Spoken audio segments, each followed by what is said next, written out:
Hello, ladies and gentlemen, and welcome to another exciting Vobes One-Eyed Kenobi Showbie on the 13th of April 2020 with me, Richard Vobes, and you, lovely Julia.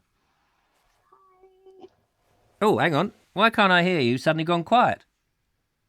Hello. Oh, there we are. I can hear you now. It suddenly just went very quiet then. No idea why. Hello, ladies and gentlemen. Welcome to the show. Hopefully you can see us. Hopefully you can hear us. It's Bank Holiday Monday evening, ladies and gentlemen. And it's been a funny old day, my end. I hope it's been a nice day wherever you are. Have you had a nice day, Julia? Not too bad, thank you. Yourself? Yes, I've, well, as I say, I've had a funny old day. What have you been up to? The usual, trying to entertain the kids, trying not to go stir crazy, you know. Yes, exactly me. I've had a bit of a stir crazy day today. I did a bit of a live earlier this morning as a test that went into a whole thing. I don't know whether you saw it. Me? There's nobody else in here I'm talking to. Okay, well, yeah, I did see it, as it happens. Oh, as it happens. Yes, I was doing a bit of baking, Julia. Yes, you were. Yes. Now, are you able to tell us who is out there in the world of the Vobosphere? We have, scrolling up to the top, we have Lara, Days of Yore, Judith, Trevor Han, Gloria Stagg, Mark Donny McLeod, Andrew Murphy, Les Jarvis, scrolling down again, Being There Photography, Fiona Hammond, David Chamberlain, Linda Kane. We also have Wendy Lowry, Graham Roffey. Cool, the tongue's twisting now. Oh, twist that tongue. Untangling it. Untangle that twisty tongue. We have Charlie Cooper. Hello, this is one of the new viewers. Hello, Charlie Cooper. Nice to see you. Thank you for coming by. We have Andy Frierson, Stephen Gully, Jonathan Beluzic, Audrey Forbes Hamilton, Trevor Han, Paul Kevin Smith. Cheryl, the lovely Cheryl's out there. Hello, lovely Cheryl.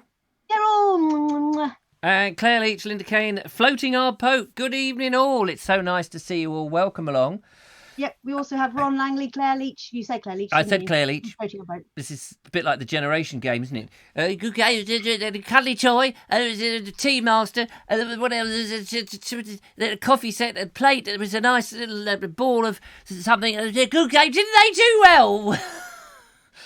References that the lovely Julia doesn't know, of course. You don't remember the generation game, do you, Julia? I am old enough. Oh, you are old enough.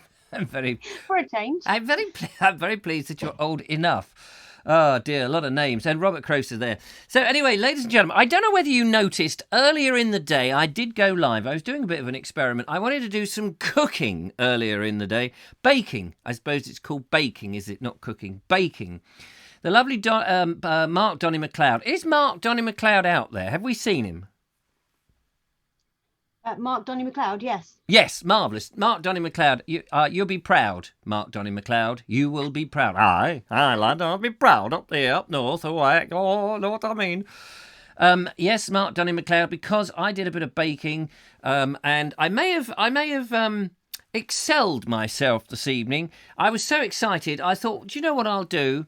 I'll go and cook this bread and have it ready for the show so that everybody can see it. I was going to put it in the show and bake it live and all of that, but I was too excited because there it was, this wonderful cake, bread. It was lovely size and everything, and it was in the tin, I was carrying the tin. It was like carrying a hot air balloon. I managed to shove it into the oven like this, push very hard. Got it into the oven, and there it was. How marvellous was it? And then I waited for the appropriate time, opened the door, checked it, all looked very nice. And now, ladies and gentlemen, to the fanfare that the lovely Julia will give us, I will present to you. Here it is. Are you ready? Ready? Steady. Go! Wait a minute. Just a cut and picking minute. Hang on a second. This looks bigger if I do this. Look at that. Oh, I've just knocked your headphones out. Hang on. But when it's up against me, you can see how smart. Hello? Yes? Are you calling the Vobe Show? Hello, nice to see you. Yes, thank you very much for coming in. I didn't know you could make an old Nokia like that. Yeah, I know. It's the first one that they baked. Yeah. So you may be asking yourselves, what happened?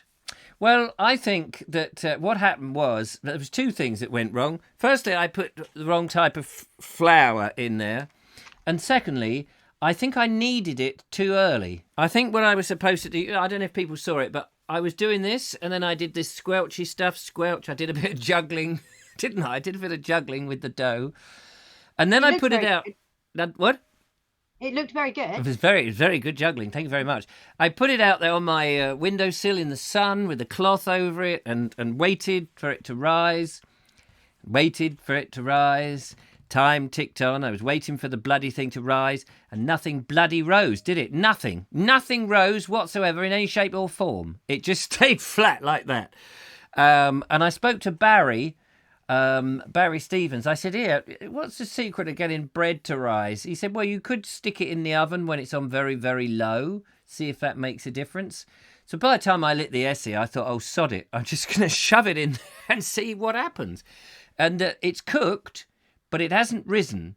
And it's as heavy as a brick, and it looks pretty much like a brick. So it didn't get the rise and the second rise and all of that. It was a bit of a thing. However, well, it looks nice for your first shot. I have got here some jam and some butter and a knife. There's just no space here, ladies and gentlemen. There is no space. So I thought what I would do, make some space, is I'm going to cut myself a slice off because I haven't tried it. I've no idea what it's like. I just thought I'd very quickly have a little slice and see if it's nice. Which end would you like, Julia? This end or that end? Yeah, we'll go for the that end. That end. It's going to be easier. So here we go. Look, you can just about see down there. There's one there. While you're doing that, bear with me a second. Okay. Now, you can see that I've got two tiny little... this is how big... look, it's as big as my ear. But it is actually cooked. It is actually cooked. I can't show you on the webcam for close-ups because the webcam goes over to the lovely Julia. But look, you can see it is actually cooked all the way through, which is very nice. So I'm going to shove that back in the tin. And what have we got out there? Linda Kane says, I've got a really big and smelly... It smells like vinegary fish. I've had my... I think we've got... Sorry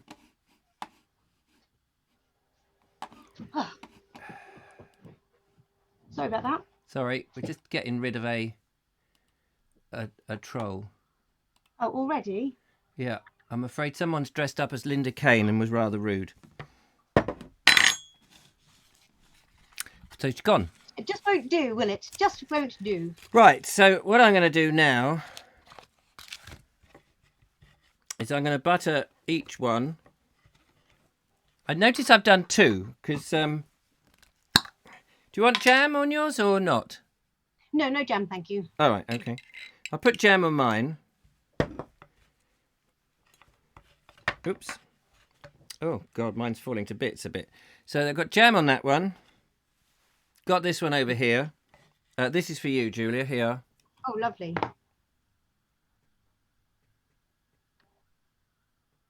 Thanks.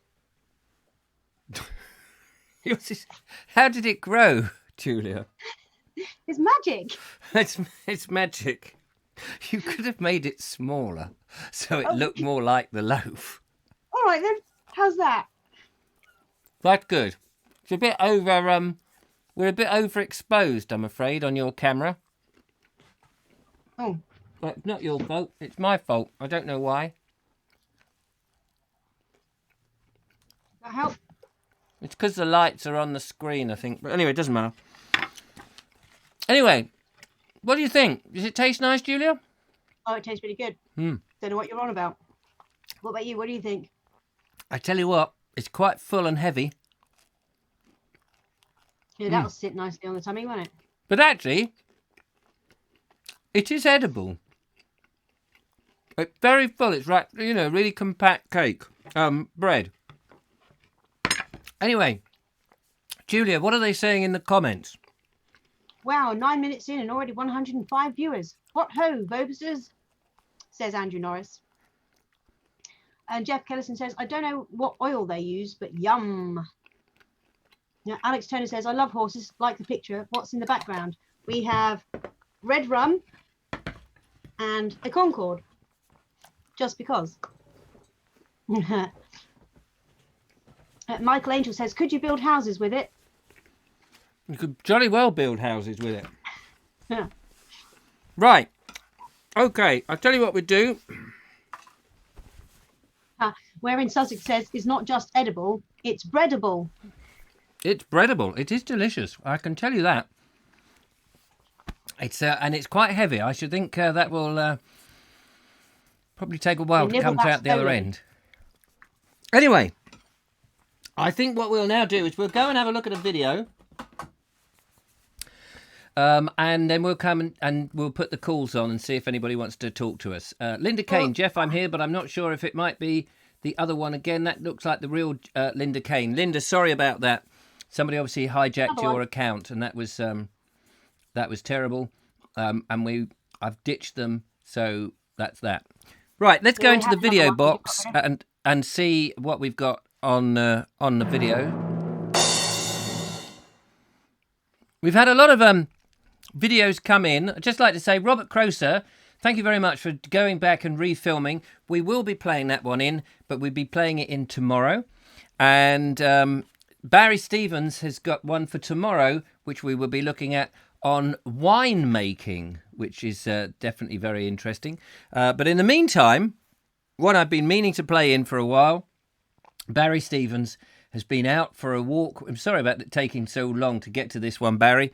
Barry Stevens has been out for a walk. Let's have a look and catch up. Where are you, Barry, and what are you up to? Hello, Barry Stevens here, doing another video with Faden and Debbie, my partner. Hello. We're in Hawkley.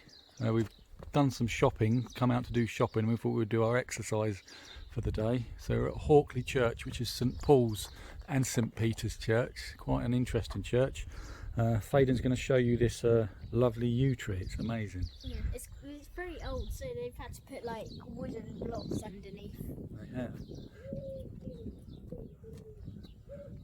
Never seen a yew tree like this before. It's beautiful.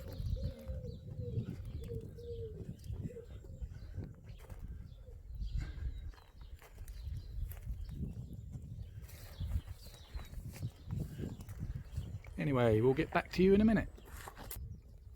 Here we are at the start of our walk. This is Hangers Way, just outside of Hawkley.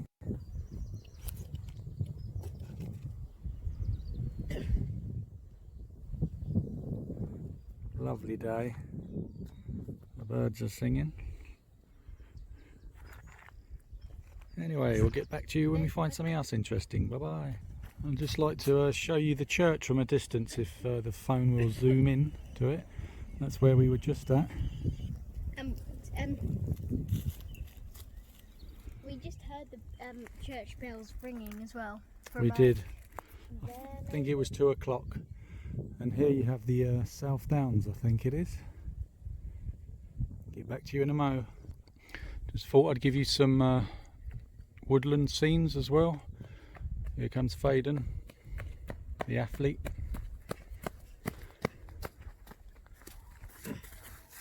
Yeah, last time we did a video, the birds were like cheeping less than they are now. They are. Lovely little woodland. See you in a mo. I'd just like to show you this. On the sides of the path, all the greenery is actually wild garlic. There's lots of it. I'll just show you a little flower there of it. There's literally tons and tons of it. Yeah. There is actually one buried over here. There is, there's lots of it. See you in a mo. Wonderful stuff, wonderful stuff. There we go. Thank you so much, Barry, for bringing that in. And it's always lovely to see young Faden there out in all that wild garlic. It looks absolutely scrummy. You'll have to give us some idea of where we can use the wild garlic. I think, you put it in your soup, didn't you, if I remember rightly? Was it you that put it in some soup? I saw Floating Your Boat do that the other day. Oh, yeah, that's right. Floating boat. Float our boat. Yeah, they did it. That's right. We have a phone call, Julia. We have a phone call. Let's go to the calls. Hello, caller. Who's calling into the Vobes One Eye Kenobi show? Hello? Hello. It's obviously a nutcase. How are you? You what? Yeah, you what? Nice to call you. If you want to call a nutcase, 07368 662781 is the number. You can call them and give them a piece of our mind. Another one to add to my ban list for people who call in who want to cause us a little bit of trouble. How the comments going, lovely Julia? Whilst I just sort out this ban list thing. Well, Alex Turner says he actually owns horses in Findon. Oh, wow. How lovely is that? Yeah. Yeah, when this is all over, wouldn't it be great to go and visit those lovely horses that he's got, lovely Julia? Yes, it rather would. What kind of horses do you have anyway? Big ones, little ones, cardboard boxes? I'm kidding. No, but I would be interested to know what breeds or mixed breeds you have. Now, we've got another call. I don't know whether this is a genuine call or a fake call. Hello, caller. You're live on the show. Hello, everyone. It's Ed Loud here again. Ah, Ed Loud. How are you, Ed? Oh, not too bad. I hope your back's getting better. Yes, do you know my back is so much better. I've just got you so that the lovely Julia can hear you now, hopefully. Oh, hello, Julia. Hello, Ed. How are you doing, lovely? Oh, not bad. Not bad. I hope you're bearing up. It's been a funny old bank holiday, isn't it? It's been a funny bank holiday Monday today. I mean, obviously we can't go out and do anything, but have you found it a bit of a strain? I found it a strain today. No, not really. Oh, charming. I was looking for someone to say, yeah, I've had such a miserable day as you, Richard. I feel your pain. But no, you've had a lovely one. Yeah, it's been a normal day for me. Bank holiday's a bank holiday. They all blend into one, really. Well, we're all having a bank holiday for the last 3 weeks, haven't we? Yeah, exactly. It's just been a normal day. Yes. So what have you been up to? Anything exciting? Well, that's what I phoned up for. Oh, my goodness. I watched your video you posted this morning where you stood on a roundabout. And, it struck me that I had done the same thing about half an hour before you posted that video. Oh, really? And there's a roundabout where I live. I live just off the South Circular in between Eltham and Woolwich. And there's a roundabout around here called Wellhall Roundabout. And there's, on the South Circular, very busy. It's called what? World War? Wellhall. It's on Wellhall Road. So Wellhall Road. Okay, Wellhall sorry. I thought you said World War Roundabout. I thought you get on the roundabout and World War suddenly takes off. It's just a really busy area normally with cars, and it just struck me as a funny thing to do. And I crossed the road and went into the roundabout and thought, I've lived here 30 years and never done that. So, and then I did. Half an hour later, I was doing the same.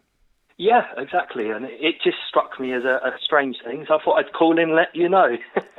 Well, the thing is, we are now sort of limited on the strange things that we can do because we can't go terribly far.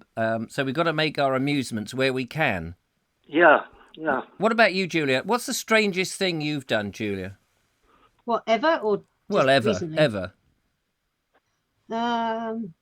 Swimming in the sea at midnight. Swimming in the sea at midnight? What, in Dubai? In Saudi Arabia? Nope. No, in England? At Lee on the Solent. Oh, wow. Yeah. Were you skinny dipping? No. And I was actually about 7 or 8 months pregnant with my first baby. Oh, right. And was that what? I suppose you had a bit of buoyancy aid there, didn't you? Just saying. I wouldn't say that. It was no. It was a bit cumbersome. It was a little bit scary in the sea. We didn't go far out, but it was weird. It was really weird. What about you, Ed? What's the weirdest thing you've done apart from standing on the roundabout in your entire life? Have you done something a bit mad? I've done the swimming in the sea at midnight thing as well, strangely enough. Oh, right. Where did you go? What sea did you go to? Well, I wasn't. I was in the Romney Marshes, and I wasn't too far from where you found Nigel Cooper pretending to be a smuggler. Oh, out there on the peninsula. Yes, indeed. So, yeah, that was eventful because there was a spate at the time of the locals reporting a Yeti on the beach. So that's probably what did it. Oh, that was you, was it? Yeah, I'm pretty sure it was, yeah. Yeah. It's actually my nickname, Yeti. My mother's called me that since I was about 13. Oh, really? Oh, right. Oh, Yeah. That's nice. Nice of her. She doesn't call you Bigfoot as well. She has since I got size 12s, yeah. Have you got size 12s? Yeah, sometimes 11 and a half, sometimes 12. It No, depends. you just can't quite make your mind up. Yeah, it depends on the fit of the shoe, doesn't Yeah, it? I guess that's true. Blimey, that's big feet. Is that big feet, Julia? Would you say that was big feet? What size did he say? Size 11 or 12? It's not the biggest, but it is fairly big feet. I mean, Compared to I'm mine, sort of size 9.5, so that seems like, I don't know what, they're not inches in difference, are they? The sizes. No, it's not particularly big, and I'm not particularly tall, but my feet are a lot bigger than my hands, so I'm not sure what happened there, but most of my family are all quite short. You know, my mum's about 5'1", my granddad was 5'1", so I suppose to them I am a Yeti. Yeah, blimey. And I used to have long hair as well, so you know, long hair, a beard. Well, I can imagine that then down there on the Romney Marshes, wandering across Dungeness. It must have been quite a sight. Yeah. At midnight, coming in from the sea. The Sea Devils! It's the Sea Devils! And you glow in the dark down there at Dungeness with the nuclear power station. Well, of course, so. yes. Especially if the policeman comes along with their guns. I was filming down there and 2 policemen came up to me to ask me what I was doing. And they had machine guns. Yeah, they will do down there. Me and my brother were walking down the lane one day towards New Romney. Yeah. And we saw, I mean, at least a dozen fire engines whiz past us. And I just jokingly said to my brother, oh, that's it, the nuclear power station's about to go up.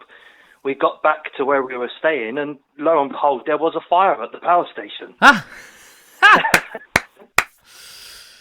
So, yeah, a bit of a psychic there. Do you know the numbers of the lottery? I wish I did. Well, I think they're. What's the highest number you can get nowadays? Is it 64? Oh, my brother would know. Yeah. I don't gamble. I'm not a brave man. No, I don't gamble. Don't do any of that nonsense.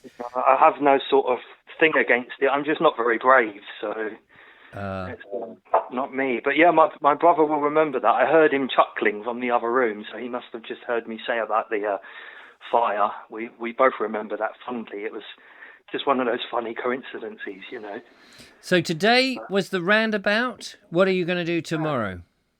I have no idea. I'm playing it by ear, but for me, this is all pretty normal because I've been quite isolated for years and never got to sort of go out and meet people and do things. So it's not. I want to know now. I mean, here we are, 3 weeks. This is the beginning of the 4th week now. I want to know from everybody out there, has it gone to your head? Are you starting to do daft things? That's what we want to know from the people. Thank you, Ed. You've set off a lovely theme for the show. Daft things that people are having to do in order to cope. Ed, that's a good idea, playing it by ear. Have you got an instrument? Play that by ear. Yeah. Ding, ding, ding, ding, ding, ding, ding, ding, ding, ding. No? Yeah, No. I think so. You could play. You could play your. Actually, you got your little ukulele thing, haven't you? Yeah, it's not next to me though. No. Oh well, there's time. She can play it by ear. Thank you so much, Ed. Yes, thank you, Richard, and have a good show, everyone, and have a good night. Bye. Yeah, bye-bye. Take care. Thanks for calling in. Bye. That was lovely, Ed, calling in on the show, as you heard. Standing in a roundabout. If you haven't seen me standing in a roundabout on the video, it is on today's video as I go and look for Harold Pinter's house. I don't know, get around, don't I? 1 minute I'm looking for Richard Jefferies' grave. The next minute I'm looking for Harold Pinter's house. What will it be tomorrow? What will it be tomorrow? Barry Stevens says, I'm walking around in granddad slippers and wouldn't be seen dead in them before. Oh, right. Well, there you are. That's something daft, isn't it? Do you want to see my slippers? Have you got slippers on? Oh, yes. Well, of course, they would be unicorn slippers, wouldn't they? Of course they would be. Yes, yes. What do we got in the comments, lovely Julia? Elfwold says, I'm feeling more sane, to be honest. More sane. Well, I suppose a lot of Yep. people haven't had to go to work. Maybe they've got a chance to become humans again. Mark Donny McLeod says, always been mad. Yep, me too. It's I'm scared of going sane. That's my problem. Yeah, absolutely. Shall we play another video? Yes, let's do that. Let's do that. Let's go into the video box. And now there's one here that I haven't played. Again, I've been trying to play this one for a few days. The lovely Rob, his surname actually escapes me. If you're out there, Rob, please own up and say it was yours. You sent this in a few days ago. I've been meaning to play this one in. We do get the videos, and sometimes, we're so busy with the phone calls and the chatter and all of this. This is Rob doing a local walk where he is, and I have to say, he does live in a very nice area, especially if you like the countryside. Barkham Cross Railway Station, 1882. Lovely little church of St Mary's. Pennant's Pond, that's called. Apparently they used to dunk witches there, but I'm not so sure. Who lives in a house like that? TV personality, been in lots of films, comedian, TV series. I'm not going to tell you.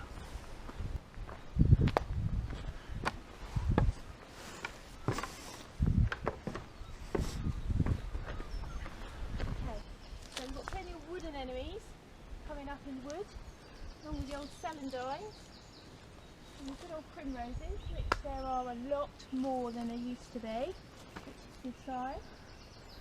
And then in another few weeks, 2 or 3 weeks, the bluebells will be up. And it'll be a sea of blue.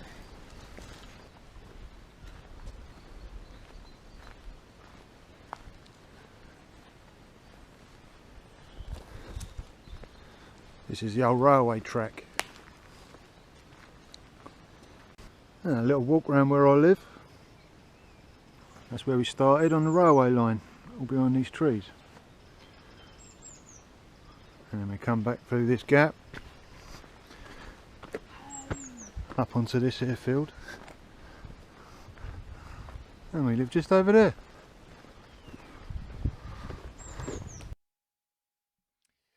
Twiddle the knobs, twiddle the knobs. Thank you so much, Rob. Isn't that lovely? Another wild, not wild, but another lovely country view. I've forgotten what it's like to be in the country. I did one little escape to the country video over a week ago, and now I am going a bit loopy and a bit mad. How about you, Julie? Are you going a bit mad and loops? Always. Always, yes. Now, there was some interesting and lovely comments coming up. Thank you so much. There is. We've got, I've lost it now. Where are you? Where are you? Where are you? It's Becky Goodyear says, "Hi Richard, this is my first time watching one of your live streams.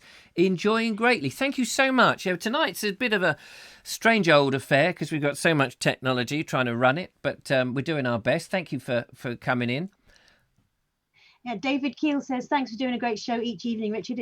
It's filled a big gap. Oh, marvellous. Well, that's what we're trying to do. And we're trying to be as inventive as we can under the limited circumstances. I was thinking about trying to get Bessie out, but of course you can't really take Bessie out. Can't say it's an essential.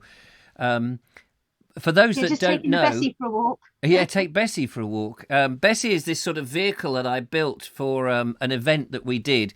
And we put a laptop on it so that we could connect to 4G. And then we had cameras so that we could do lives. Let's find out who's calling in onto the show. I've got to find the headphones here because I can't hear you, caller, until I've got the headphones on. Hello, caller. Who's that? Hello, Richard. Who's that? It's bloke who told you how to make bread. Oh, Mark Donny McLeod.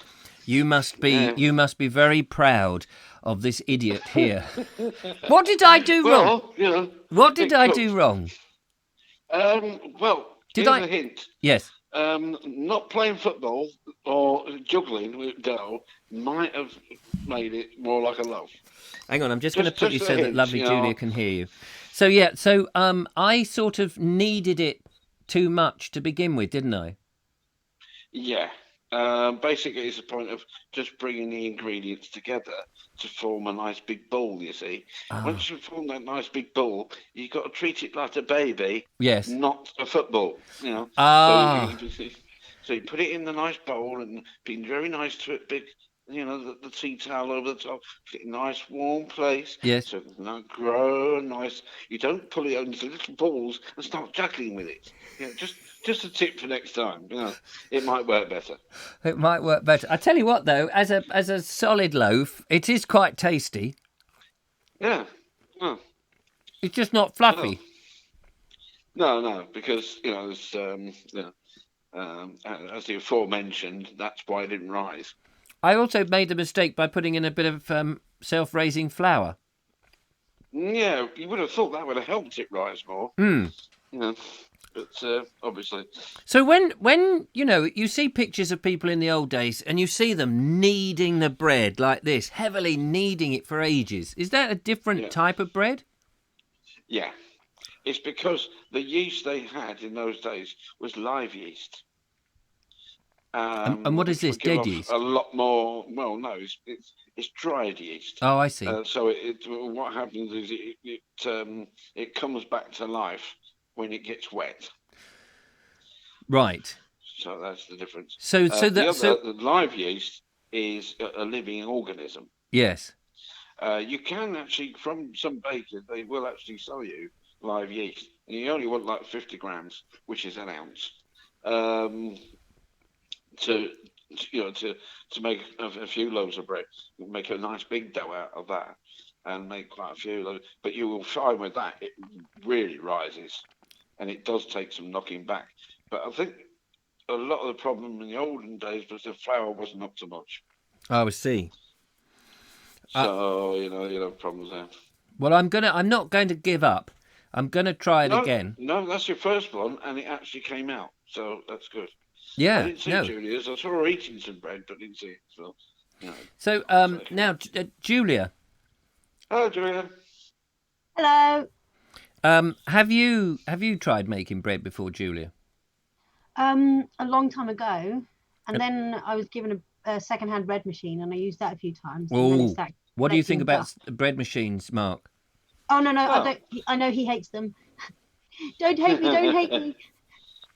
No. What it is I always think that it's. I suppose it's one of those things. It's like if you don't mind a small loaf of bread, it's good, and they take ages, and you get a tiny little loaf out of it.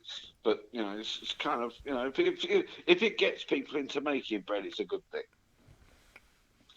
But I always think that it's better to to go the whole hog. Is there stuff in the modern bread, the supermarket bread? See, Nigel Sadler told me that there was this strange process that they use, this modern process that is bad. He said that's what makes gluten, but you explained to me the other day that it isn't that makes gluten. Gluten is a protein. Is a protein, exactly. But he said there's this. I can't remember what he called it. He said it was something like the John Gastric process or something. Oh, there's all sorts of things goes on. It depends on the bakers. It depends on what kind of bread they make, etc. I worked for a little. I've been doing jobs for a little local bakery, and it's like it's kind of what do they call it now? They've got this modern word they use now. Well, it sounds poncy, but it's just bread. Right. But Okay. it's made the old-fashioned way. It's like you make artisan. That's the name. Our artisan bread. What yes. you do is you say artisan bakery, and that allows you to put £8.50 on the price of every loaf, because there's always some idiot who goes and buys it at that price. Yes. At the end of the day, it's bread. Oh, Chorley Wood. That's it. Chorley Wood process. Oh, right. Have you heard of that? No, I've not not. really, because No. So I mean, would you say that the commercial bread, the bread that you buy in the sliced loaves that you buy for £1 in the supermarkets or cheaper, they're obviously bulk made, and you wonder what goodness there is in there, if there is any goodness. I mean, presumably there's... Oh yeah, I mean, you will get obviously a reduced amount. You will still get your vitamins and all that out of that bread. Yes. Obviously a reduced amount because it's heavily processed. Right. But really, bread making is very simple. If you think it goes back, the earliest breads were flatbreads, and it goes back to like the what we call early man. Yes. So why do you suppose? I mean, when I was making bread today, somebody said, "Oh, yeah, making bread very difficult." Why is there this perception that making? I think what it is people get so worried about it. They get this thing about it that I've just seen you putting your headphones on. Well, that's a lag. I think people just get overly worried about it. It's a simple process. You think 100 years ago, to go into a shop to get bread that's come out of a machine would be unthinkable. Yes. It would have been made there in a bakery in a back room like we the place where I'd be working, where we do there. And it would be made in loaves and tins, in big blocks, in the wooden boxes, and they all go into a nice big steam oven. They all come out nice and cooked and everything. And people would buy that, and it would probably cost them a penny. And even then it was too expensive. But everyone complains. But when you think that's a meal for a whole family, if you slice it up, put butter on it, and yes, some jam or whatever, that's the whole family fed with one article. These days, I think most of your bread is it's okay. It's edible, isn't it? And we all use it. I mean, I even buy bread at the shop myself now and again. For sandwich bread, because it's easier than doing it myself, sort of thing. And it's already sliced and all that. Where I work, I get it for free. Yeah, no, of course. Day, just pick up a couple of loaves and take it home. And I guess if you're making it yourself and you buy the flour and the few extra ingredients, which is only a little bit of oil, and the baking powder and the water, and a bit of salt, I can't remember what else we put in there. Not pretty much that was it, really. I mean, it's basically the main ingredient seems to be the flour. Yeah, it's the flour and the yeast. And the yeast. They're your important beats. Yes. All the rest of it is just like water. Yeah. Flour. It's very basic, isn't it? Yeah, yeah. Water, and so therefore yeast. it should be relatively cheap. You should be able to make it much cheaper than you could buy it. Oh, yeah. I mean, if you're making it in a certain amount. But the thing is, you see, certain companies don't want you to do that. So what they would do is artificially knock up the price of flour so that by the time you work out how many loaves of bread you get out of that, it's cheaper to actually go and buy it. See. So if you buy a big, I buy a big sack of flour. Yeah. Right? But it's not just for me, it's for other people. I make bread for other people. Yeah. And so it kind of works out for me. Yes, absolutely. And presumably in that way, because I'm making a lot. How long does flour last? Well, this is the thing. They actually reckon, if it's sealed up and it's in a proper thing and you can keep it away from organisms, a good couple of months or so, even longer, really. Yes. It's like honey. Did you know that honey lasts forever? Does it really? Forever is a long time. They've taken honey out of jars that were buried with mummies, and it's still edible. Wow. That's how good this stuff is. That's 3,000 years old. Honey is still in good nick. So honey really rejects... Nature knows what better than anybody else. Yeah. So honey just sort of gets rid of all the pests, and it doesn't get Like if it's kept in a jar, I suppose. If it's out in the Yeah, open. when it's sealed. Yes. Yeah, when it's sealed. Yeah. Yeah. Oh, that's amazing. You know, and it's like bread, good bread for the last few years. Barry Stevens is saying that beer bread is easy, nice as well. Yeah. It's got yeast in it. That's right, because obviously the beer is made with yeast, isn't it? Yeah. To make it rise, to ferment. Yes. So if you're using that, it's the same as other things. You can use yogurt, for instance, live yogurt. Can you? For raising bread, because it has a natural bacteria which expands. And so is that what the yeast does? The yeast is really the expanding agent. Yeah, it's the expanding agent. It grows everything, and right. that's why you don't go around like music like football or juggling it. Is that you want the bread to rise? It was entertaining, though. It was entertaining. Oh, it was entertaining. Yeah. Just made lousy bread. It doesn't make for a nice big thick loaf. So. No. I've learnt my lesson, Mark. I have learnt my lesson. One, leave out the juggling. Yes, absolutely. So but that's great. But you see how simple it is to make. Yes. And that's food for a family. You imagine that in the olden days, they would have just made some food like that and a pottage, and that would feed the whole family. In fact, workers as well that worked for the family in farms and such. Yeah, definitely. Would all be fed from one thing. I'm very interested in old food. I research it. In how people ate, like 100, 200 years ago. It's very interesting. Well, they say it's the staff of life, isn't it? Linda Kane says that you don't want weevils in your flour. Is that weevils? No, no. Can you get weevils and those sorts of? Can you get them easily? Do they yeah. I mean, basically, you think it's a natural element, and all these things love it. I mean, if you've got flour in a big silo or something, the first thing you've got to think about is all the creepy crawlies and rats and what they call them, mice and all kinds of things that think, let's get in there, let's have some of that. Wow. Because they actually love it. Yeah.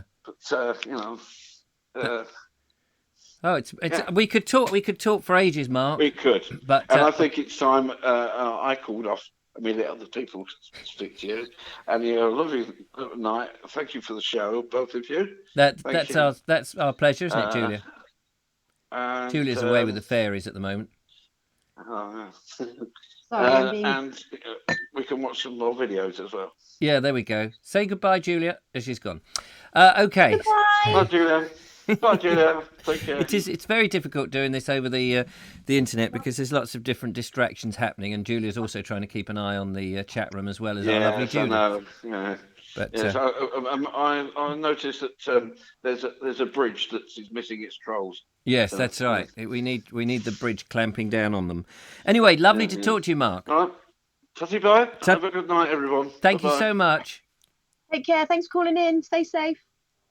You too. Bye-bye.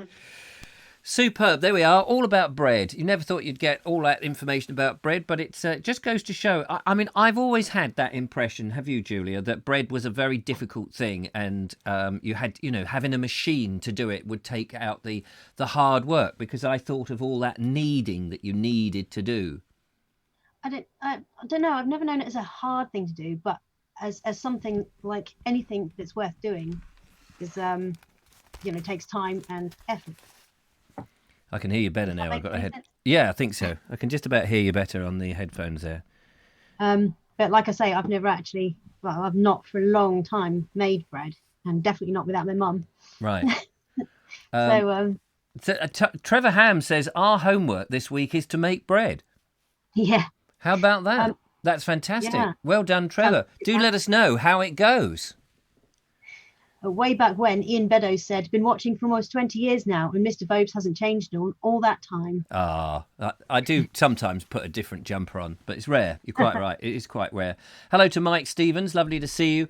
And to Phil Harley, who says, hello, Richard, loving the show. Has been amazing to watch in times of such hardship. Hope you and your family keep well in these hard times. Really enjoying this wonderful concept. Keeping up. Well, we're doing our best. The technology sometimes is a bit, difficult to manage and keep the communications going, isn't it, Julia, a bit? It is somewhat. It is. But yeah. and of course, Julia is she's not only is she sort of co-presenting, but she's also keeping an eye on the chat room. And as we've grown the audience, as you can imagine, this does become a bit of a nightmare. And I had a conversation with Julia after the show yesterday, and I said one of the key things that I don't want to happen is if growing the audience means it becomes a more hostile place. Because this is a nice, safe space for people to come, have a chat, camaraderie, and all of that. And it's a shame when other idiots come along and try and just have a bit of fun. There's plenty of places they can do that. And I want to try as much as we can to keep this a happy place. But it's not easy, is it, Julia? No, it's not. It's quite the trick. By the way, Jeff Kellison says, my sister Darla makes beer bread. It is to die for. Oh, very nice. Beer bread. What kind of beer? Because in America, what they call beer, we might call lager. So, so, I mean, if I'm making a beer bread, I would, and I have never done it, but if I was, I would be putting in a real ale as opposed to a lager ale. But, different strokes for different folks, I suppose. No. Yes, indeed. Sorry, I thought you were going to say something then, lovely Julia. The Bank of England will do more bread, could do with more bread, says Michael Angel. Yes, absolutely, certainly could. Show and tell, Trev, show us your bread. We want to see it when you've done it. Send a picture in, or better still, send us a video. Do a little video on your phone, send it in, and we'll play your video of what your bread looks like on the show. That would be fantastic. How about that? Barry Stevens says you can use any beer, really. Any beer. Okay. We'll have to try that as well. But he says ale is best. Yes, good. And Phil Hartley says the trolls can be very annoying and they are ruining the family show. Hopefully they'll grow up and realise how immature they truly are. Well, let's hope so. Let's go and have a look at another video anyway. Now then, I think we've got David Chamberlain out there at the moment. And when I say somewhere out there. Yeah, when I say out there, I mean right out there in Dubai. Have you been to Dubai, Julia?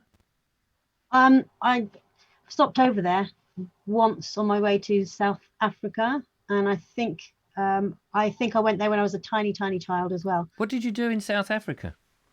I went for a 3-week conservation study and horse safari. Oh, wow. We'll have to talk about that on another occasion. This is David Chamberlain giving us his report. Now, he rang in the other day. It was fantastic. I had a lovely time with David. And he told us all about in Dubai and the fact that there are camels. See if you can spot any camels in this report.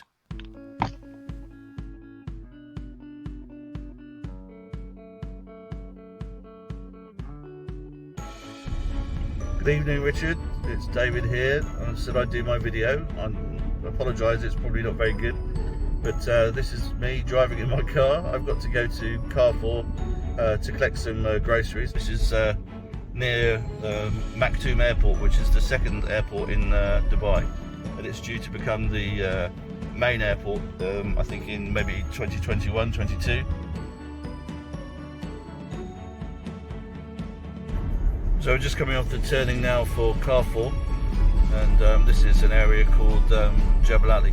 There's a power station here. There's the metro running over the road there. That runs down. That goes now to the Expo 2020 site. That I think is going to be delayed by a year. They're saying because of the coronavirus. This area here is called the Gardens, and this was all built by the oil companies back in the sort of 1970s and 80s. I think they've sold the whole development. It's like 120 buildings or something like that. They've sold them all to one of the government institutes over here. These are all 1, 2 and 3 bedroom apartments. On the right side here, this is a shopping mall. I think it's around 1 kilometre in length from one end to the other. and this end that I'm going into is where Carrefour is. I tried to do online delivery, but I think the earliest slot is 3 weeks' time, so we'll all be dead by then. We have to wait for them to deliver. It's getting a bit dark here now. I think the time's about 6:30. So shopping finished and on the way back home. So I told you we lived in the middle of nowhere. It really is nothing around. So that's all from me, and I'll hand you back to Richard in the studio. How about that? To lovely David Chamberlain and the camels. What did you think of the camels, Julia? Oh, I loved it. That was very very nostalgic for me looking. Yes, I can imagine. I've never been over that neck of the woods ever. And David did say, he did sort of invited me over, didn't he, on the show, which was amazing. Just seeing those camels, though, wandering around. Is that what they do? Do they just sort of wander aimlessly like you might see ponies on the New Forest? Yeah, the wild ones do, yeah. Yeah. Oh, right. Oh, okay. I mean, when you've not been there, you don't know quite what No. I forget. But I mean, just watching that video, I could just feel the heat in the air. I was like, oh, yeah.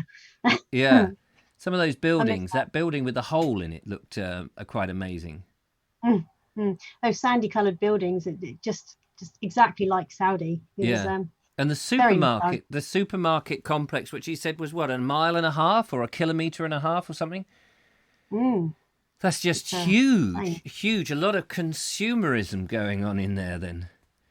But a real absence of greenery. Yes, except for the palm trees. Yes, yeah. But so I can see why when you came back to England, you would look down and see our wonderful patchwork of farmland and stuff and think, wow, that's nice. It's very different from what you were used to when you were brought up in Saudi. Yeah, just seeing this green canopy flying over the south of England, it has impacted me so much that I am a self-confessed tree hugger these days. Yes, yeah, absolutely. So, Mr. Big says, fab video, David. Thank you so much. Great film, says Audrey. Thank you, Audrey. Seeley Chase, excellent video. Thank you, David. It was really nice, actually. And it says on there, if you noticed at the end, to be continued, which was lovely. Looking forward to the continuation of that. If you want to give us a call, talk to the lovely Julia or myself. 07934746790 is the number. Andrew Norris says, cool video from a hot place, nicely edited. And you were saying you were not good at it. Said a lot in a couple of minutes. Thank you, David. And I noticed it was interesting because you were wearing your mask in the car. Is that by choice, or is that by is that something that you mandatory that you have to do, David? I'd be fascinated to know that, because over here, often I've seen people driving in their car, windows up, with masks on. Some of them have masks that you would use for decorating or taking asbestos out of ceilings. Great big thing with filters, I suppose, on the side, and they've got the windows up. There's nobody else in the car, and it does look a bit laughable. I'd be interested in what people think. Do people drive their cars with masks on, and does it make really any difference if it's only you in the car? You have to. Oh, David says you have to wear masks and gloves in a car now. Oh, right. Oh, blimey. Wow. That's quite severe. I did hear that they're talking about potentially in the future we might all have to wear masks, but there's two trains of thought on this. One saying, well, if you're vulnerable and you've got the symptoms and stuff, it may be that the people who've got the illnesses wear the masks to protect everybody else, and not the people who haven't got anything may not need to wear it. It would be anyone with a sniffle or a cough would, that would make sense for them to wear it. Yeah. But to go around presenting videos, I mean, that's what went through my mind first of all. Is you're nipping down the road going. Actually, it'd be quite easy. I could just go anywhere and pretend I have all the knowledge and just. That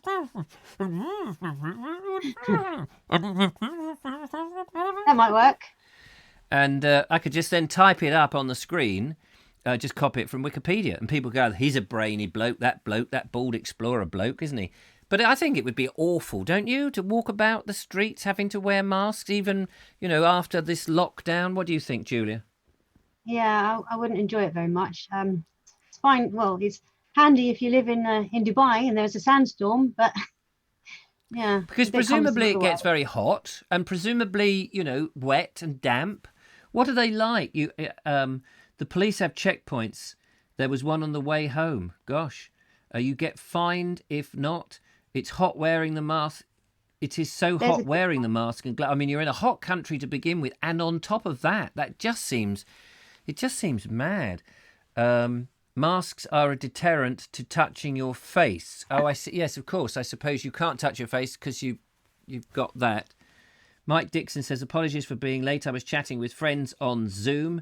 Should I sit in the naughty step for 5 minutes? No, you stay with us, mate. We haven't got time for 5 minutes of naughty step.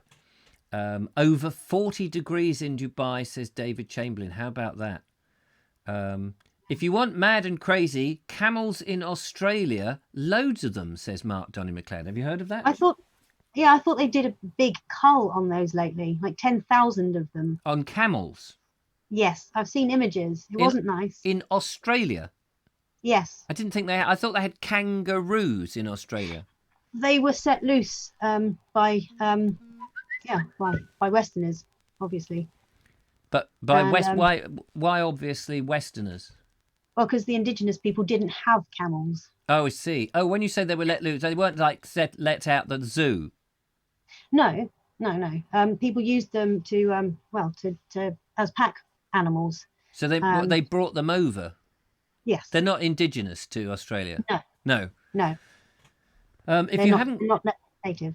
Right. Oh, okay. If you haven't got symptoms, you may have to wear masks. May stop you from spreading it. Not sure efficient how they are on stopping you getting the virus. It's a hot potato, isn't it? It's a very hot potato. People won't follow the rules, says Beach Writer 8. I get on a bus here and only half of masks on, plus some bus drivers don't even have masks. I need the bus to go to market. So where are you, Beach Writer 8? And is it mandatory to wear masks? I don't wear masks or gloves. Apparently the chances of catching this awful thing is very low from parcels, says Dean Cooper. I think, it's so difficult to know, isn't it? Because there's so much information and misinformation and right and wrong information. In the end,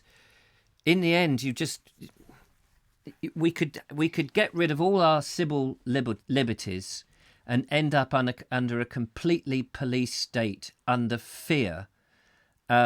And I'm not sure that is the right way to go about this. Obviously, when there's vaccines and there's more testings, things will be a lot easier. But we do have to, the extremes of this, of being locked in, wearing masks, it just seems as if constantly we're being pushed further and further into a corner. And you just get the impression that actually, the government are punishing the people who are well, and making the people who are well pushed into a corner to the point that they might want to just jump out of windows or slash wrists in baths. I think it's a worrying trend, personally. But then I'm talking from somebody who's not suffering from it on a ventilator about to die. My opinion would obviously be very different. Beach Writer 8 says they're from Florida and it's not mandatory there. Right.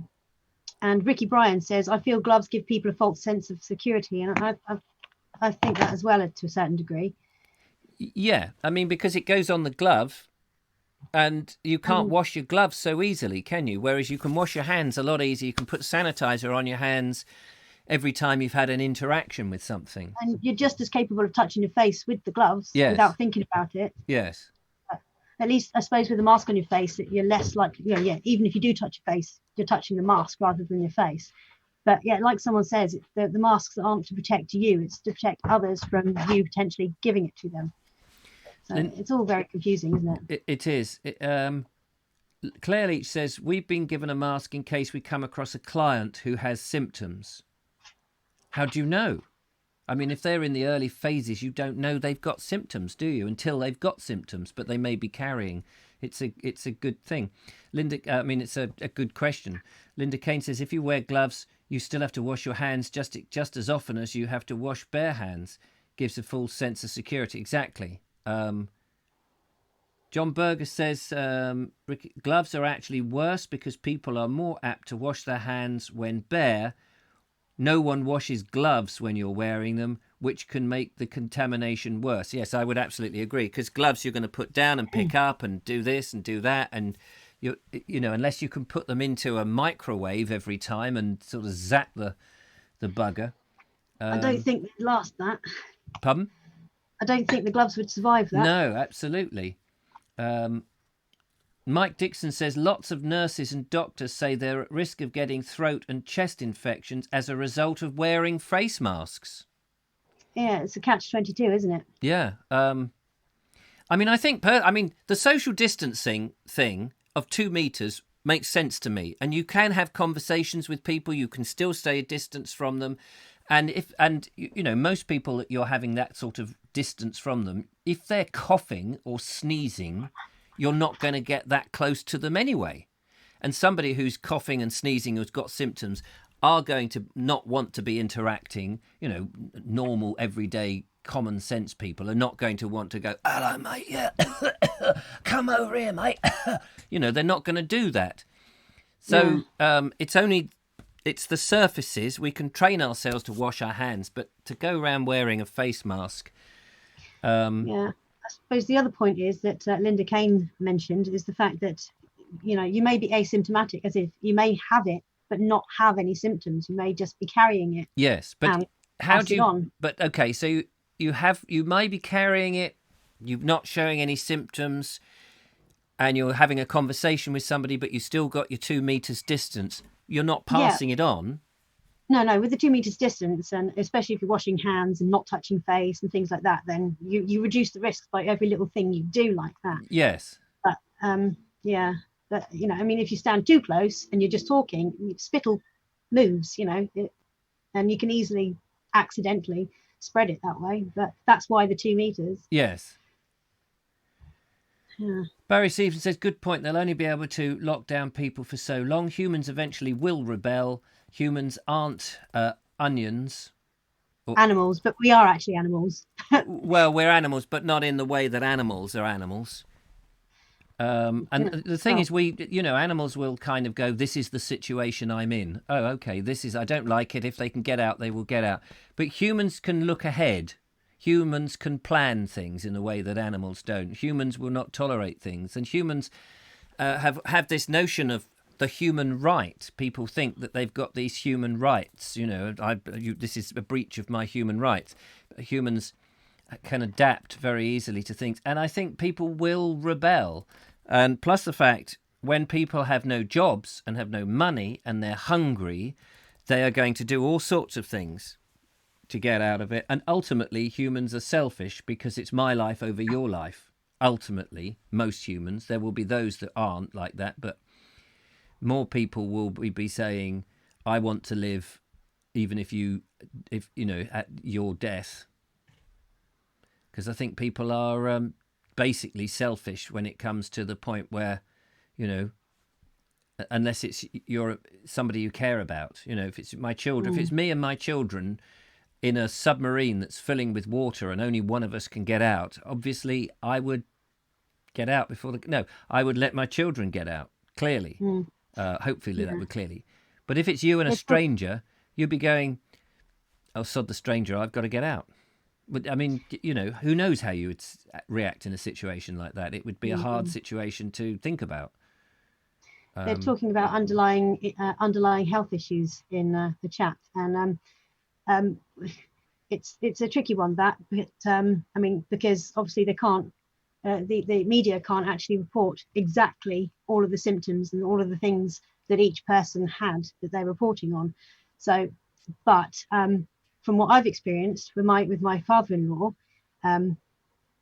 bless him, he did have think it's just something as simple as a high blood pressure, and and that's really all it took. And obviously his age as well. It was the two strikes against him, and he just couldn't fight it off. Yes. There's a phone call. We'll just go to the phones. Hello, who's there? Hello, Richard. It's IB. Hello, IB. How are you? I'm fine, thank you. Just got a quick thing. Since I'm not allowed to go out to work, I've had to work from home. So I'm just ringing. Have you been involved in an accident that wasn't your fault? Yes, I have actually. I had this car. It unfortunate. It's just knocked me over, and I'm under it now. I knew I wasn't going to win that one, but I had to say it. Yeah, I mean, I get those phone calls. I get them all the time. Have you been in an accident? And I always say now, my thing is, how did you know? Yes, I've had a bloody accident and I'm under the car. I can't get out. I thought you were the ambulance. But of course, they can't come out because they're in lockdown. It's nice of you to come out. Where are you?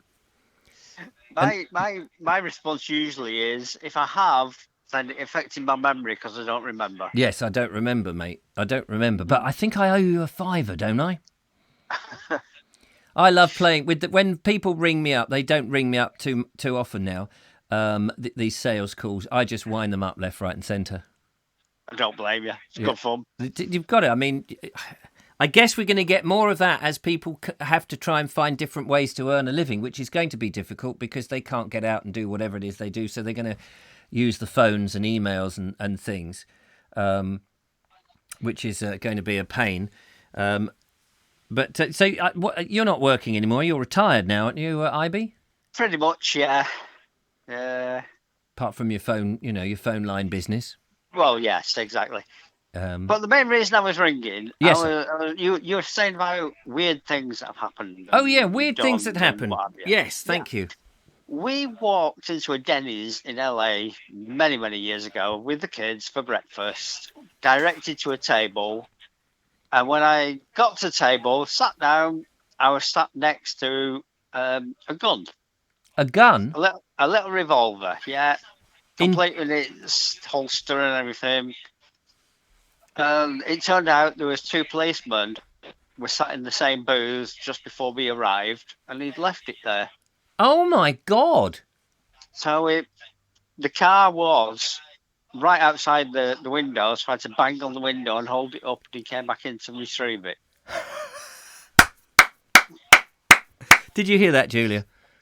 I could barely hear that, to be honest. Oh, sorry. Something about a revolver? Yeah, IB was in Denny's in America. He went into a little, into a diner, got into the booth, and there on the booth was a revolver in its holster. And he realised there was 2 policemen who had been in that booth before him, peered out the window and lifted it up as if to say, "You've forgotten something, mate." Oh, that is amazing. What did they say? Basically, it was just a quick thank you. Put it back round his waist and went out again. I wonder how often that can happen. I don't know. It happened to me, so it's possible, isn't it? Yeah, I mean, it must happen many times. They take it off and then they walk out and it says, "Oh, gee, I forgot my gun." Come back, not there. Nobody in the booth. They've nipped out the back way. Yeah. Then on the black market, there is a policeman's gun up for sale. I could have got a fortune how much trouble for they that get in on for that. eBay. Yeah. What do you say, Julia? I wonder how much trouble they'd get in for that. Well, if you were... how much the policeman, of course, for leaving their gun. Yes. I mean, there was a story in the news, wasn't there, fairly recently about a policeman on an aeroplane had his gun and he left it in the loo. I think it was one of them protecting... Was it Trump? Well, protection, wasn't it, or something? Yeah. And he left it in there. He was dismissed or something. And I just thought, they put it on the side. It's quite heavy on your thing and you've got to pull your trousers down or whatever you've got to do. And left his gun on the side. And you think, my God, the next person in there picking it up. "Someone left a gun here." Oh, sorry. Yeah. You never know, do you? You never know. Life is full of stuff that we don't know that's going on, that if we did, it would bloody worry us. Immensely. Immensely, yeah, definitely, immensely. And do you want to know Strange places I've been. Strange places IB has been. Yes, please. The Oval Office in the White House. Have you? Yeah. We were over there and they were offering tours. And basically you queued up at the gate outside and they let so many people in at a time and showed them around and described it all to us. Wow. That's amazing. The Pentagon. And I'm assuming at the time the president wasn't in the Oval Office working away. No, it was empty. Who was the president at the time? I think it would have been Ronald Reagan at that point. Oh, right. Oh, okay. He was probably on the phone to Maggie. Well, you never know. They had a bit of a thing going on, didn't they? Well, and they used to like a good dance, didn't they? Yeah. So you went to the Pentagon as well? Yeah, I've been in the Pentagon. What was that like? Big. That's just, I suppose, just lots and lots and lots and lots and lots and lots of was offices. Just corridors, basically, which was all we saw, but we Yeah. actually did go in. Oh, yeah. Yeah. Mike Dixon's just said that he thought it was the guy from Microsoft. He thought you were the guy from Microsoft wanting to solve my computer problem. Hey, I might try that. I'll have a look on YouTube, see if I can learn something. Yeah, because he keeps a whistle next to his phone and he blows it down the phone very loudly. That's a good idea. A whistle that soon gets shot of them. Yeah, I've got two actually: a football whistle and a policeman's whistle from the 1940s. That's lovely. Well, have you got one of those? Have you got a ratchet? You know the sort of old football ratchet? No. Yeah, proper rattle. No, I haven't got one anymore. No. I used to have one, but I haven't now. Apparently, Mark Donny McLeod says you get guns with a packet of Weetos over in America. Well, they sell them in Walmart, don't they? Yeah. So you buy everything. Do you want a bag with that? No, thank you. Do you want a gun with that? Oh, yeah, I'll have a gun, please. I'll have a Big Mac and, a couple of Glosh. Oh, I'm so glad we can't do that in this country. Yes, me too. Too many idiots. Far too many idiots. Yep. But hey ho. Oh well, that's brilliant. Thank you, Ivy. You've lightened the show. Well, you were getting rather. Well, we got bogged down with masks and things. Yeah, I know. Yes. So well, never mind. Nice to talk to you again. Thank you very much. You take care. Nice to you, boys. Ian. Take care. Bye. There are Ian Beddoes from up there in Haywood. Michael Angel says that I met Tony Blair and Jack Straw and refused to shake their hands. Good man. That's all I can say. You can play five-a-side at the Pentagon, says Days of Yore. Can you? Five-a-side. Very good. See what you did there. Good on you, Michael. I would have done the same, says Barry Stevens. That's it. Well, nobody wants to shake hands with a war criminal. That's crazy. Paul Smith says a few weeks ago when the virus took off in the US, the biggest queue was at the gun store. Yeah, that's right. So everyone over here, people were buying loo rolls by the dozen, by the carload. Over in America, they were buying guns. I'm gonna shoot that darn virus. I'm gonna shoot that poo out of my ass. Whereas we polite people over here just wipe it. Should we go and have a look at another video? Yes is the answer I was looking for. I will press the button. Yes, we should. Sorry, we should. And, oh yes, Adrian, Turbo Stream. Is he out there? Turbo Stream. He sent a video in. Sorry you've had to wait a while for your video to be played into the show Turbo Stream. And this was on the way to the Isle of Mull.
Oh, hello. Here we go. We're back on air. How about that? Just talking to Julia behind the scenes. That was a sudden finish. That was a sudden finish. I wasn't expecting that. Thank you so much, Turbo Stream. That was lovely. Lovely, smooth. Thank you. A nice, smooth crossing across there to the Isle of Mull. Have you ever been to any island, Julia? The Isle of Wight, yes. Yeah, the Isle of Wight. I've been to the Isle of Wight. And Brownsea Island, which is many, many years ago, I went to Brownsea Island, which is down there in Dorset. I think it's Dorset, yeah, Dorset, Hampshire border, isn't it? And I was born on an island-ish, Portsea Island. Oh, Portsea Island. Ding, ding. There you are. A Portsmouth. Filmed Not in Portsmouth. Portsmouth. Turbo Stream says that was filmed in 2016. He didn't go out there last week, just to reassure people that during the lockdown he didn't go to do you know, I'm just going to go out to the Isle of Mull. Nothing else to do. Going to the Isle of Mull, you know what I mean? There won't be anybody about because we're all in lockdown, just me and a big boat. But that was lovely. How fantastic is that? I think it's time now for an advert. Would you like to see a specialist advert? Yes, I would. Yes, this is a specialist advert that has been put together by lovely Dave Ford. Here it is. Ooh. You'll enjoy this.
Yes, $9.99 for those moments when you've just got to go. If that didn't make you want to go for a loo, I don't know what wouldn't.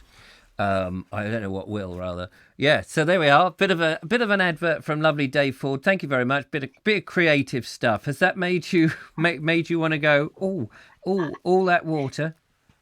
Did that make you? Are we nearly done? Are we nearly done? Yes, we are.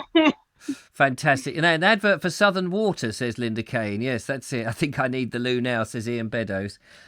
Whilst we were on there, that was there. I had a lovely phone call from Tom, who just said, "Thank you so much for doing the show. Keep up the good work." So we got to keep it up, Julia. Yeah. Tom, like it. Tom said so. Spoil me. Yeah. Charlie Cooper says, "I love Portsmouth. It's my favourite city to go, and I'm there nearly every year. So many sights to see." You're a Pompey girl, aren't you? I am. Yeah. Yes, we did. Yeah. The Spinnaker Tower is a nice one. You can get to see all of the old Portsmouth and some of the new as well. The Spinnaker Tower is not terribly old, is it? I mean, it might seem old to you, but it seemed to. Well, when did it go up? About 25 years ago? No, not that long. Oh, look. Only about 10 years. Oh, is it? Oh, right. Oh, okay. There you go. Sometimes when these erections go up, if I can put it like that, you forget how long they've been there, and you know. No, I remember the hoo-ha for all the Portsmouth and Gosport residents at the time. Oh, was there? No, yeah, something to do with your taxpayers' money, whatever. But it's up, and we all enjoy it. And it is a yeah, landmark. I mean, it's definitely a landmark there now, isn't it? yes, I love it when they change the lights on it. Like on the 14th of February, Valentine's Day, they have they make it pink and purple and pretty colours. It's lovely. Romantic colours. Very nice, I must say. Very nice. Going back to the advert there, we've got names for the little river. Days of Yore says, was that the River Piddle? Which is very good. Thanks to Dave Ford. Of course, Dave Ford is a crossing on a river. That's very clever. And that was actually the person who did it. Thank you, Richard, for showing the video. It says Turbo Street. My pleasure. My pleasure. I think we've gone through... I did Rob's. I did Adrian's. Oh, blimey. 2005? Really? 2005. The Spinnaker Tower. That's 15 years. Well, I'm still closer with my time though. I'm just trying to... Did I put Adrian's... Oh, yeah, that's the one we just watched. Sorry, I'm just going through the list of things. So we showed that one. We showed that one. We showed that one. We showed that. Yes, I've got through all the videos that I intended to get through today. We've got a couple more for tomorrow, which is fantastic. And we're fast approaching the end of the show. So it opened in 2005. Golly, you know, these things, they're part of the landscape, aren't they? And suddenly you go, well, when was it that it opened? Well, I don't know what happened to all that time then. Gee whiz. Yeah, exactly. The journey from Liverpool, says Andy Dalgleish, to the Isle of Man on an ex-US military Caterpillar Drive assault ferry, Manananan, is 40 miles an hour. At 40 miles an hour is amazing. Okay, I'm going to take your word for that. I hope to get out to Bourneville too, says Turbo Stream. So from the Isle of Mull to Bourneville. I've driven past it so many times. I loved going past it at Christmas and seeing the big Christmassy type tree all dressed up in lights and things. So have you passed it on the motorway, or have you actually driven through the village? No, driven through, going to my in-laws' house. Oh, wow. They've actually moved now, but not that far away from where they were. We read about it. We read about it on the English journey that I do on the Bold Explorer in the morning. A few weeks, well, it seems like a few weeks ago. It's probably a week ago now. In 1933, when he was JB Priestley was talking about it then. I don't think it's changed that much according to what the comments were at the time. No, I'd love to go in there. I never did go in. Mike Dixon says, walking from Southsea along to Portsmouth Harbour is great with lovely views of the Isle of Wight. Yeah. What happened to the bread making, says Mike. We did that at the beginning of the show, Mike. Were you not watching? Were you away? Did you miss it? This is the result. I knew it wasn't going to come out the way I wanted it, so I actually cooked it in advance. You'll have to rewatch the beginning of the show. But it is still nice. It's just... A bit heavy? Heavy and compact. You probably can't eat too many of those. I wonder what it would be like making toast. Tracy Murphy says, watched it going up and a lovely glass floor. Oh, yes, you told me about the glass floor, didn't you, Julia? Yeah, in the Spinnaker Tower. Yeah. Yeah, it's quite scary. Scary, yeah. Not as scary as I can't remember which building it was, but there's a building somewhere. I think it's in America where you can actually lean out, on a strong bit of glass. Oh, hairy, scary. Oh right, yeah. No, I wouldn't want to do that. No, the glass floor is bad enough. Actually leaning out onto. Oh no, thank you. Beach Writer says, anyone taken ferries from Southampton to France? Yes. But more commonly Portsmouth. Yes. I'm sure. Oh, yes. Me? Yes.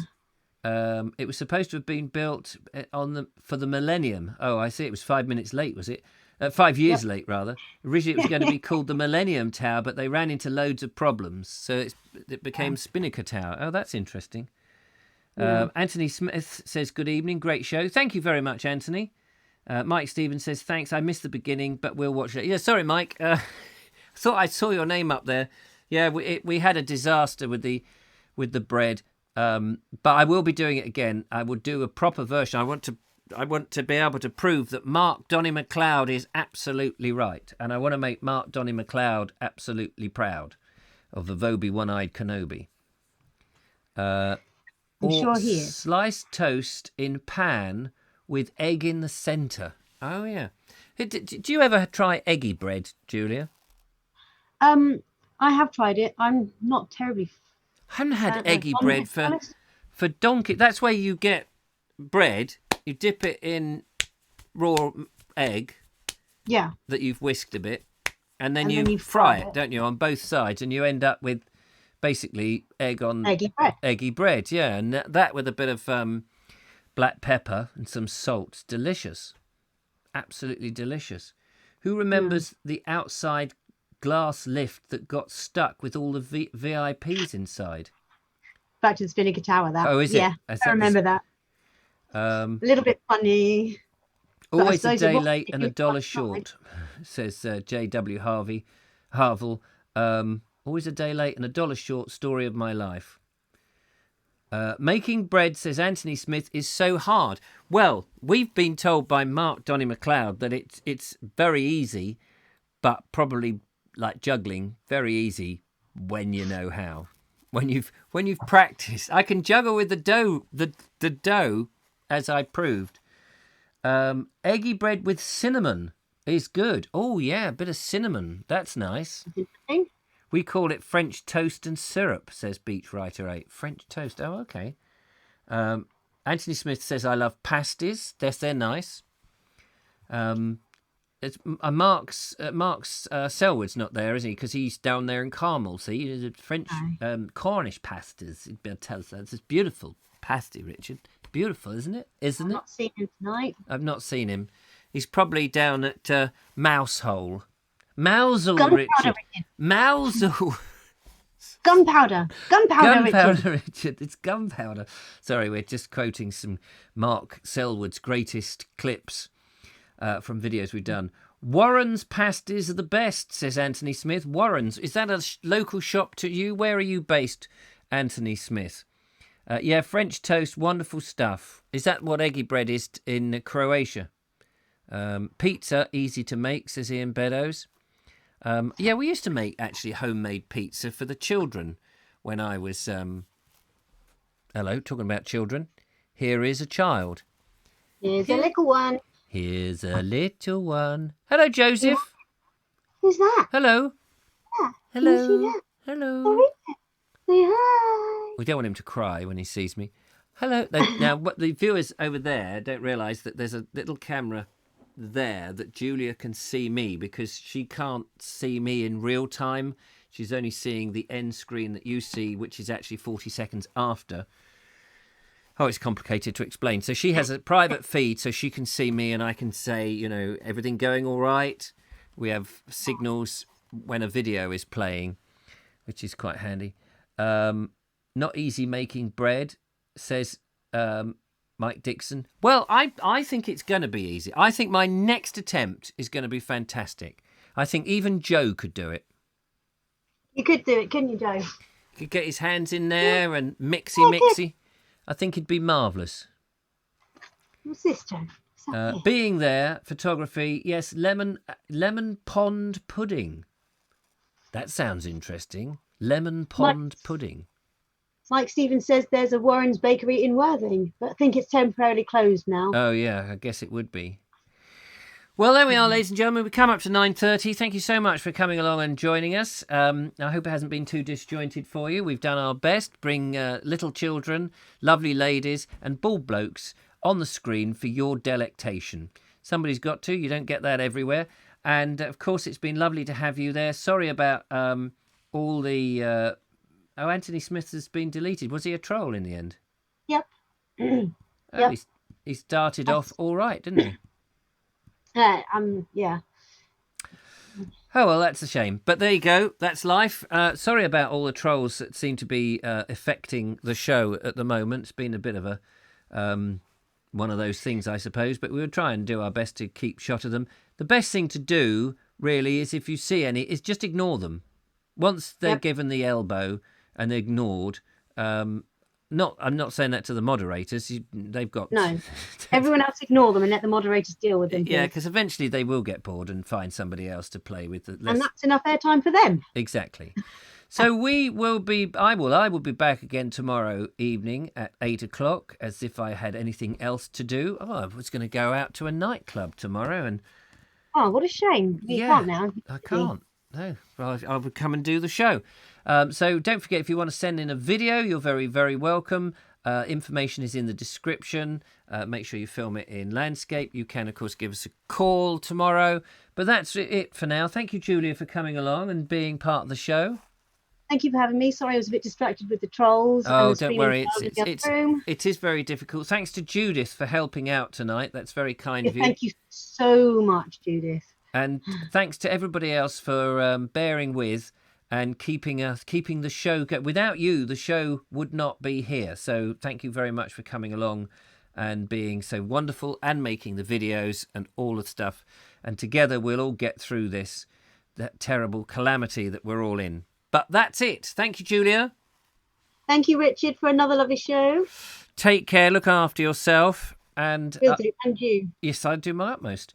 Thank you. And night-night, Joe. Night-night, Joseph. Richard. Night-night. There we are. Look, getting a little wave. Bless his little cotton socks, if he has cotton socks. From us, good night. Take care, one and all. Enjoy yourself tomorrow. Do something mad. Do something mad. Do something bad, but make sure it's not sad. Till then, from Julia and I and little Joe, bye-bye. Bye-bye. Yeah.